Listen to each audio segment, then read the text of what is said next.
morning. It's great to have you for this morning devotion time. Monday morning, been up early, getting ready for this. We got to sing. So let's just listen and sing. Turn up the volume. Let's sing.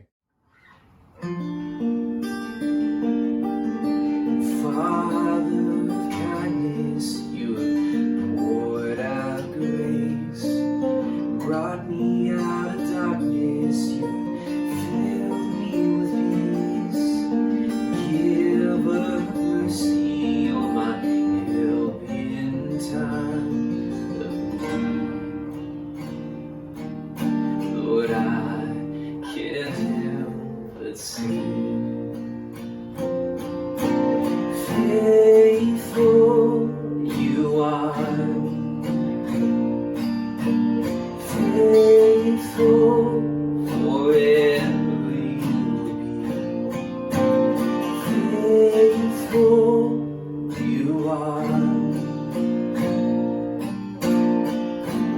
all your promises are yes and amen, all your promises yes and amen.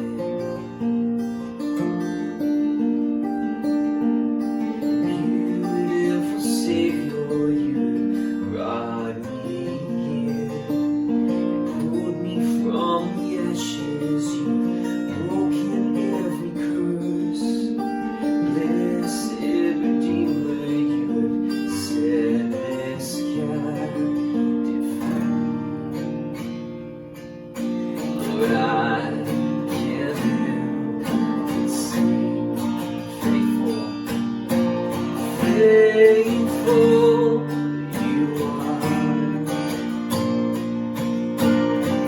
faithful forever you'll be, faithful you are.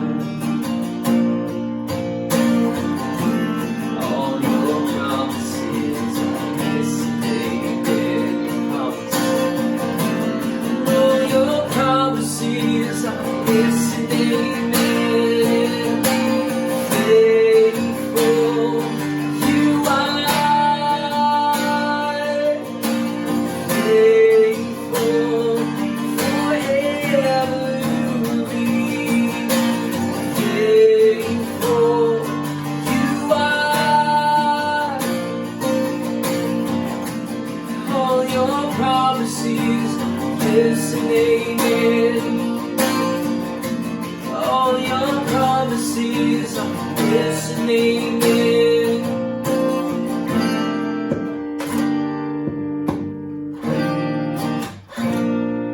I will rest in your promises. My confidence is your faithfulness.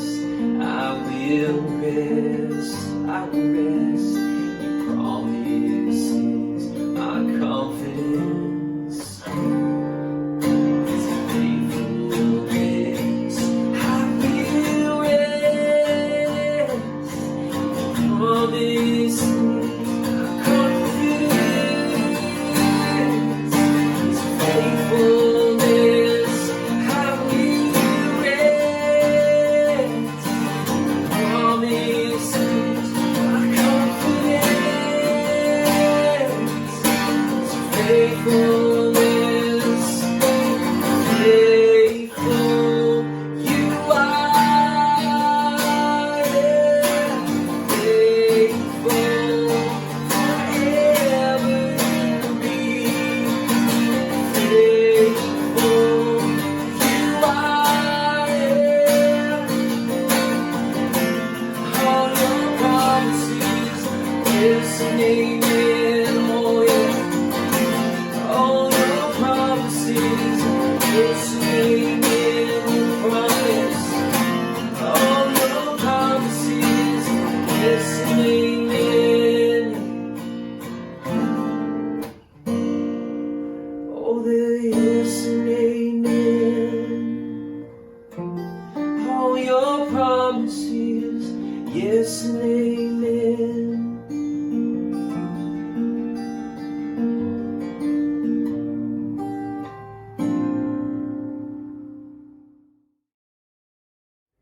as we start this devotional time, I just remind you that one of the things that I try and do is read the 1 Year Bible. 1 Year Bible just is food for my soul. And during this time, especially through these crisis times, man, this is a great time to learn how to daily talk with God. You kind of let go of some things, and I've had this pattern where we talk about things that we got to let go of, control of, and things that we thank God for, and things that we can control. So let's dig in. Today, my passage that I picked from this morning's reading is Psalm 78, and it starts this way: "O my people, listen to my instruction. Open your ears to what I am saying, for I will speak to you in a parable. I will teach you hidden lessons from our past, stories that we've heard and known, stories that our ancestors handed down to us." Now, this particular psalm is actually a song that they sing, and it's a psalm of Asaph, which was the music director for the temple at the time. And what's really neat about this is that he goes back and he says, let's learn from our ancestors. Let's learn from the stories that we've been told years ago. And for them, this was during David's reign. For them, they could have thought back to the Red Sea and all the times in the wilderness, and even all the way back to the beginning of time. They had all these stories to pull from. Well, so do we. I mean, think about it. In your family, you have your own stories. And I think this is really critical that we do for our kids during this time, that we pass on some stories. We talk about stories for our grandparents. Some of your grandparents went through World War II, and great-grandparents, all the different stories, all the stories that we've heard. What can we learn from them? What are the stories that we have? Think about when God provided for you. Think about how God helped you with your health, how God brought a healing in your life, how you got to start over again. I know for our family, for my family, I like to talk to my kids and my grandkids about how God came through for me. He's healed me, physically healed me from Meniere's disease. How Audrey and I went through a time where we had to start over financially. We lost everything. And I have to tell you, I mean, I just think now of that time, and I just learned so much through that time. But that story reminds me of today and what we're going through today, and that this will be another story that we pass on, and we'll do that. So he says, listen, let's learn from these stories. He goes on in verse 4, "We will not hide these truths from our children. We will tell the next generation about the glorious deeds of the Lord, about his power and his mighty wonders." You know, this is our moment to teach our kids. And if you wonder why you have this quarantine moment and why you're at the place where you are, you wonder what you can do. Here's what you can do. You can teach your kids about life and death, about eternity, about how things work, about how God can come through, how he's came through in the past, how he'll come through again in the future. I mean, this week is Easter week. We believe in resurrections, and right now our economy's dead, our situation seems to be dead. It seems like there's no hope. Well, Easter is all about hope. This is the moment for you to teach your kids. Step up. Teach your kids, just like they were talking about in this psalm.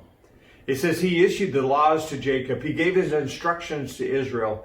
He commanded our ancestors to teach them to their children, so that the next generation might know them, even the children not yet born. I just think about that. I was thinking about that. It made me laugh a little bit because I was thinking we're going to have Generation Q coming up in 9 months. We're going to be hiring nursery workers from all this quarantine that's going on, the children not yet born, and they will in turn teach their own children. It was yesterday, Audrey and I were online. It was really fun to be online and to pray for people. And what was shocking to me a little bit was I was talking to kids that grew up in our church, but then it was even more shocking that I was talking to kids of kids. Kids of our kids. I mean, it's like, that can't be possible. But it's so amazing to me how the faith has been passed on from generation to generation. That's your job. That's where we are right now. This is your moment. Step up and realize what God's calling you to.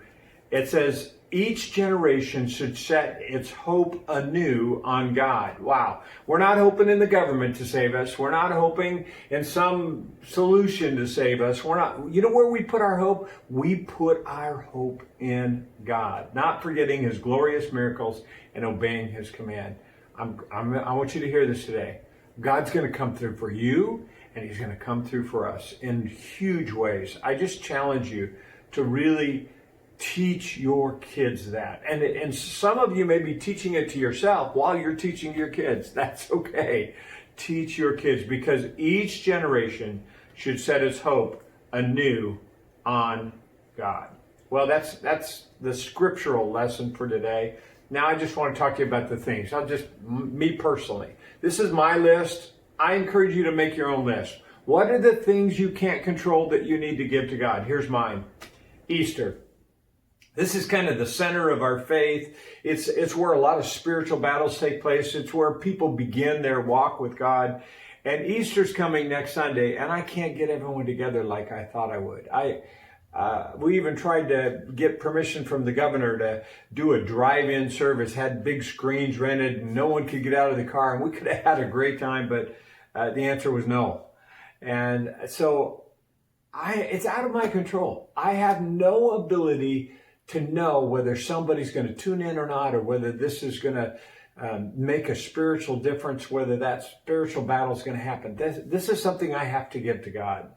The second thing that I have to give to God is, will all of us share our faith? I mean, this is the time we always share our faith. If we get so centered on our problems and our situation and our world and what's happening to us and all this, are we going to share our faith this Easter time?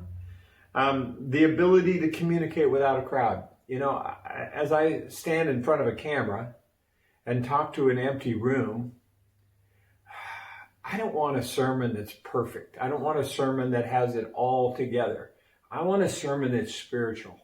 I want a sermon that has the Spirit of God penetrating hearts of people, that tell them the best news that they could possibly have, that they can have a relationship with Jesus Christ, and that the resurrection still has power for us today.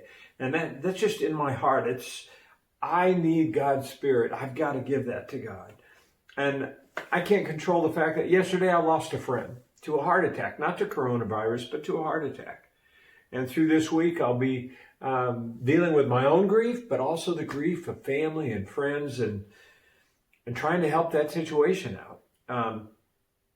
All of us, I can't control those things. I can't control the small businesses in our church, friends of mine that are deeply hurting, that are struggling, that I would love to just push a button and solve their problems, but I can't.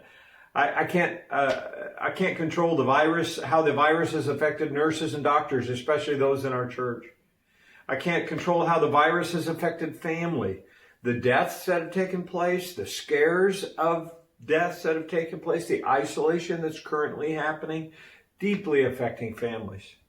This morning, I can't control the fact that 30,000 Boeing employees are now unemployed, and dealing with the problems that come along with that.